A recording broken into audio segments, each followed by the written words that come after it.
Shabbat Shalom. I have a confession to make. In my 25 years as a rabbi, I have never given a sermon about Israel. I have lots of reasons for that. First of all, and perhaps most importantly, my feelings for and thoughts about Israel are deeply intense and conflicting. It's hard for me to find clarity for myself, much less express myself clearly to others. Second, I have imposter syndrome. I don't know enough, not enough history, not enough political nuance. I lived for a year in Israel and visited several times, but I don't have enough firsthand experience to claim any kind of authoritative voice. Third, I feel cowed by the thought that I can provide answers to the tangle of challenges that Israel faces, that Israel responds to, and that Israel creates. Fourth, it scares me. I worry that whatever I say will trigger strong and barbed responses that might cause people to leave a congregation or blackball a rabbi. A recent article about rabbis speaking about Israel from the Bima described this phenomenon by its informal name, Death by Israel Sermon. So there are plenty of reasons why I haven't given sermons about Israel, and none of them are an excuse. Shame on me. I am breaking my own silence tonight after having spent time in Israel over the last several weeks at this very critical and frightening moment in Israel's history. Fascism is a real threat, and religious zealots are in power. I joined with hundreds of thousands of protesting Israelis for 3 different protests. It was the largest number of protesters in Israel's history. Air Force unit reservists are striking. Tech companies are threatening pullouts. Ultra-Orthodox preteen girls shoved, clawed at, and spit upon me and other liberal Jews praying at the Western Wall. Government officials are calling to wipe out Palestinian villages and encouraging police violence against Jewish protesters. While I was in the West Bank, 2 young Jewish Israeli men from a settlement were shot dead by a Palestinian resident of Hawara. Settlers responded by torching homes, cars, and trees. Then, as everything was burning, stopping to offer evening prayers, and then continuing to terrorize. So I'll speak about Israel tonight, and again in the future. I can't promise I will speak with clarity, or with the depth and breadth of knowledge that I crave and you deserve. I won't promise or even pretend to provide answers, and what I say may upset you. But silence of individuals, clergy, politicians, congregations, organizations, nations, has contributed to this tenuous place where we find ourselves. To be silent is to be complicit. Israel can change.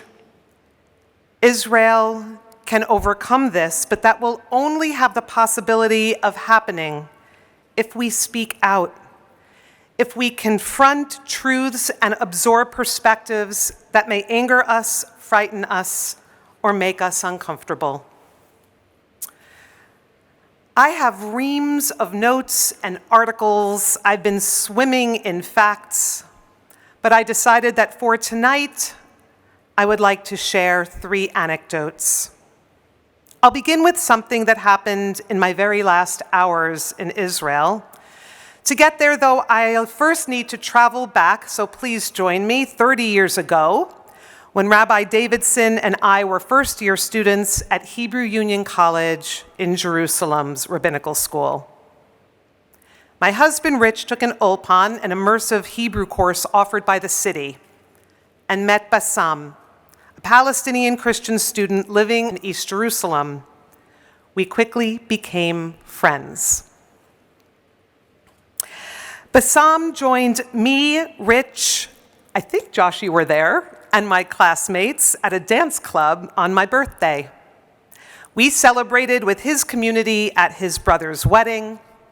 We shared many coffees at cafes and meals with his parents in their home.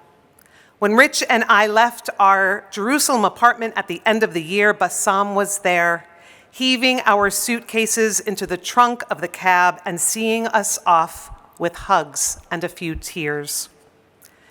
We kept in touch for several years. Remember, this was 1992, so we mostly communicated by writing aerograms. Bassam loved American pop music, so Rich and I sent him recordings of WPLJ on cassette tapes. We talked about him coming to New York, us returning to Israel.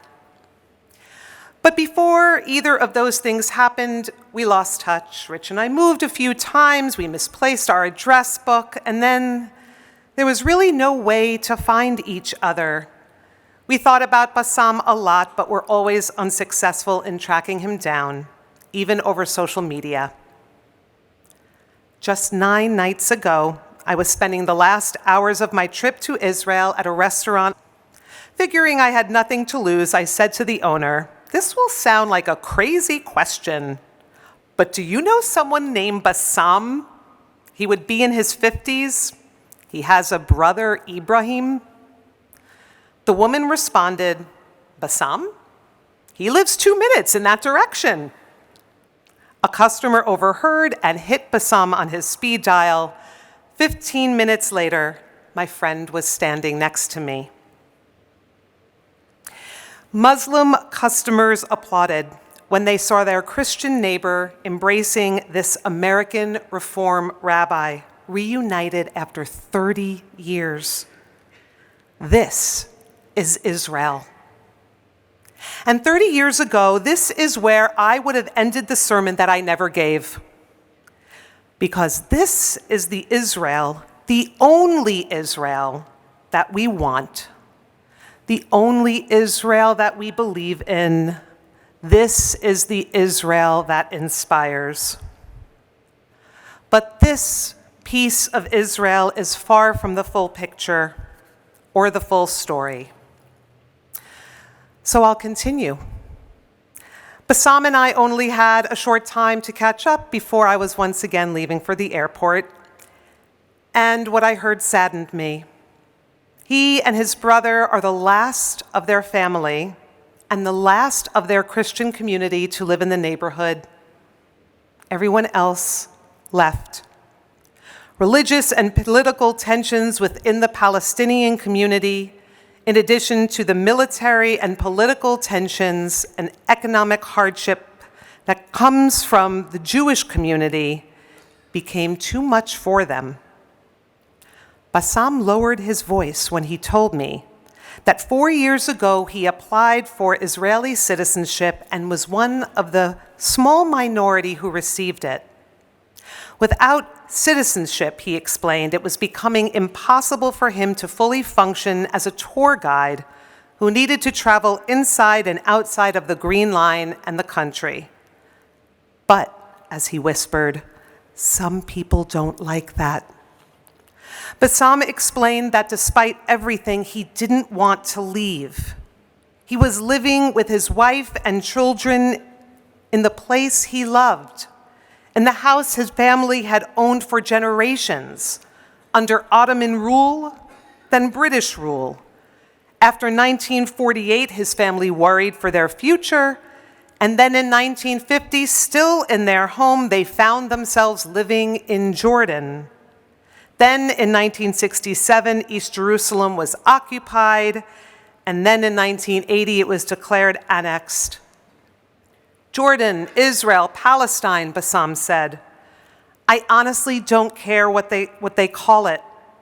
I just want me and my family to be able to go to school, to make a living, and enjoy our lives.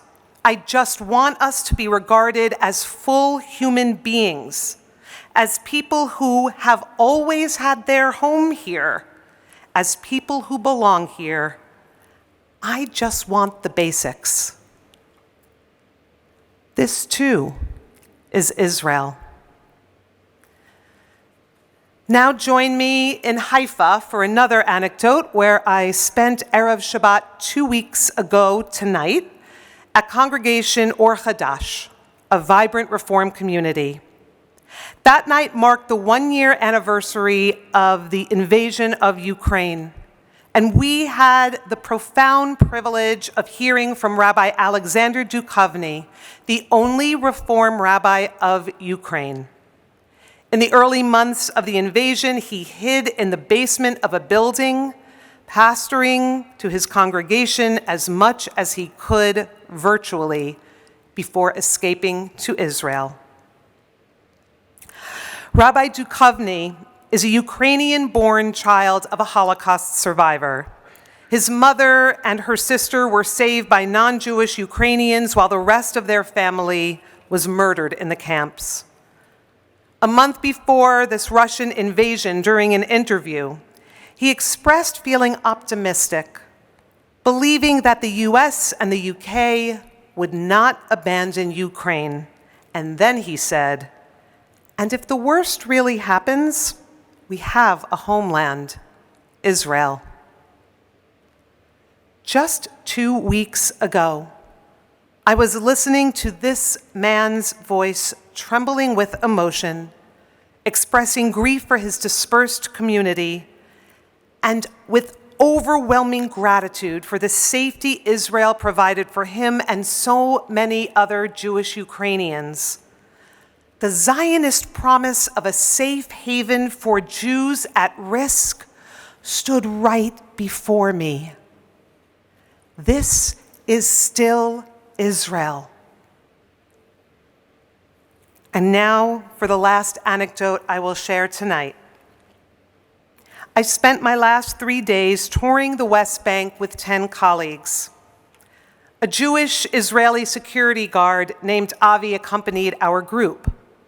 Avi is a secular man in his early 30s who lives in Ein Kerem. If you don't know, Ein Kerem is a quiet neighborhood on the outskirts of West Jerusalem, home to Christian holy sites and artsy cafes. If you've been to Hadassah Medical Center, you've been to Ein Kerem. Avi explained that he lives there instead of Tel Aviv because he seeks quiet. But he is realizing he wants a quiet that he may never find in Israel. Avi craves refuge from the noise and chaos and tumult and violence and suffering and shame. He half glibly, half seriously described Ein Kerem as a settlement.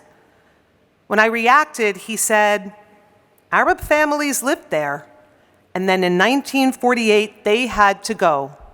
Now we live there. That's a settlement. Avi is planning to leave. He told me that he's been saving his money and finally found some property he would like to buy in a quiet, forested area. Where? Ukraine. I also reacted. Ukraine? He said to me, it's what I can afford. And if I can open my door and hear birds and see trees, what does it matter if I'm in Ukraine or Italy or America? Quiet and green, that's all I need. The basics. This too is Israel. Israel is a place where young people, and now I'm talking about Jewish non-Orthodox citizens of Israel, where young Israelis are increasingly finding themselves unable to economically or physically or emotionally or mentally or ethically feel at home. The irony deepens. It turns out Avi's great-grandparents are from Ukraine. Like Rabbi Duchovny, his grandparents found a new beginning in Israel, this patch of land alive with the promise of a safe, productive, fulfilling future for themselves and their children. Now, only a couple of generations later, their Hebrew-speaking, army-trained Sabra descendant is planning to leave his ancestral home for the country they fled, where Jews have suffered some of the bloodiest massacres of our history, a country which is currently a war zone. Here is Avi on the left.